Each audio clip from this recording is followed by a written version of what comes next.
ચૈત્ર સુદ 11ના દિવસે ભગવાન દ્વારકાધીશના અને રૂક્ષ્મણી માતાજીના પરંપરાગત રીતે ભગવાનના અને રૂક્ષ્મણીજીના લગ્નનો ઉત્સવ ઉજવવામાં આવે છે। 3 દિવસનો આ કાર્યક્રમ હોય। ગામમાંથી ભગવાનનો વરઘોડો આવે। ચૈત્ર સુદ 11ના દિવસે ભગવાનના અને રૂક્ષ્મણી માતાજીના મંગલ ફેરા ફરવામાં આવે।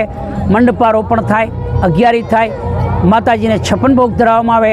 દ્વારકાધીશને નૂતન ધજારોહણ કરવામાં આવે। રૂક્ષ્મણી માતાજીના આંગણે નૂતન ધજારોહણ કરવામાં આવે।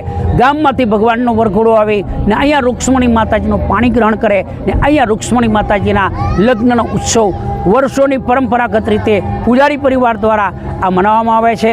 અસ્તુ, જય દ્વારકાધીશ। सवित्रे प्रसवानामधिपतये स्वाहा सविताय प्रसवानामधिपतये नमः अंतरपटा विष्णवे पर्वतानामधिपतये स्वाहा विष्णु पर्वतानामधिपतये नमः ओम मरुद्भ्यो